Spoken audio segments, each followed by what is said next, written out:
Hi everyone, welcome to Vaishu వాళ్ళ channel. ఈరోజు మనము బ్రెడ్ మరియు ఎగ్తో కొంచెం వెరైటీగా స్నాక్స్ ప్రిపేర్ చేసుకుందాం.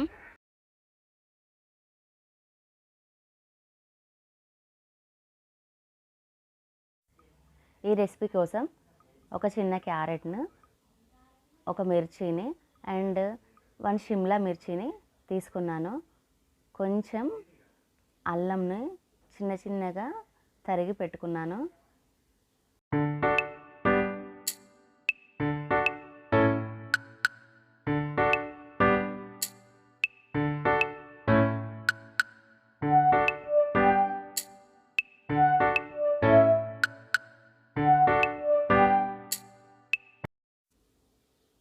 ఆ తర్వాత 2 ఎగ్స్ను తీసుకున్నాను. ఈ 2 ఎగ్స్ని బ్రేక్ చేసుకొని బౌల్లో వేసుకున్నాను. ఆ తర్వాత ఆ మిశ్రమంలో లైట్గా సాల్ట్ మరియు పెప్పర్ పౌడర్ వేసుకొని బాగా మిక్స్ చేసుకోవాలి. కన్సిస్టెన్సీ ఇలా ఉండాలి. హ్యాండ్ విస్కర్తో అయితే ఇలా బాగా వస్తుంది. తర్వాత బాణీలో ఆయిల్ వేసుకొని వేడెక్కాక ముందుగా క్యారెట్ని వేసుకోండి. ఎందుకంటే మనం వేసే ఐటెంలలో అదొకటి కొంచెం హార్డ్గా ఉంటుంది కాబట్టి ఫ్రై అవ్వాలంటే ముందుగా మనం క్యారెట్ని వేసుకోవాలి. ఆ తర్వాత షిమ్లా మిర్చి అండ్ అల్లంని వేసుకోండి. ఆనియన్ కూడా కట్ చేసి పెట్టుకోవాలి. తర్వాత నేనైతే 3 బ్రెడ్ స్లైసెస్ని తీసుకున్నాను. వాటిని చిన్న చిన్న పీసెస్ లాగా ఇలా కట్ చేసుకోవాలి.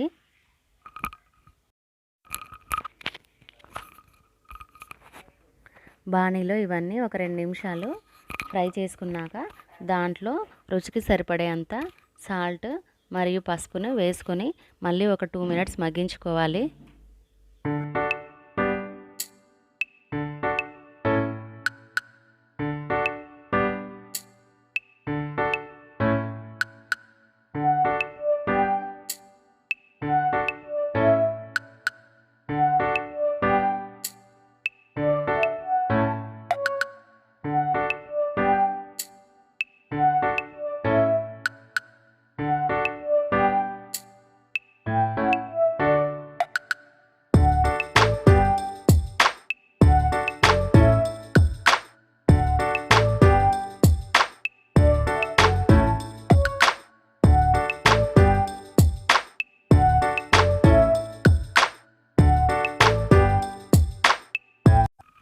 ఆ తర్వాత 1 టీ స్పూను రెడ్ మిర్చి పౌడర్ను వేసుకోవాలి. ఇది వేసుకోవడం వల్ల చాలా కలర్ఫుల్గా కనిపిస్తుంది. ఇలా కట్ చేసుకున్న బ్రెడ్ పీసెస్ని ఆ ఎగ్ మిశ్రమంలో ఇలా మిక్స్ చేసుకోవాలి. ఎగ్ మిశ్రమం అనేది అన్ని పీసెస్కి పట్టుకునే విధంగా కలుపుకోవాలి. మెల్లగా పీసెస్ అనేవి బ్రేక్ అవ్వకుండా మిక్స్ చేసుకోవాలి.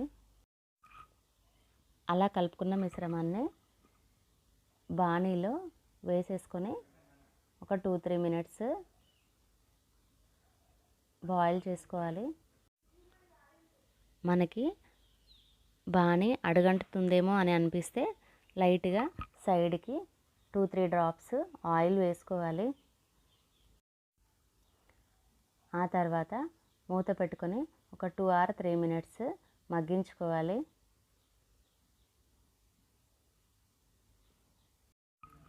ఆ తర్వాత మూత తీసుకొని దానిలో కట్ చేసి పెట్టుకున్న కొత్తిమీరని వేసుకోవాలి. నేనైతే అందులో ఇంకా మ్యాగీ మసాలా వేసానండి. ఇది ఆప్షనల్, ఉంటే వేసుకోవచ్చు, లేదంటే వదిలేయచ్చు. ఈ రెసిపీ నచ్చినట్లయితే లైక్ చేయండి, షేర్ చేయండి, సబ్స్క్రైబ్ చేయండి. మరొక వీడియోతో మళ్ళీ కలుద్దాం.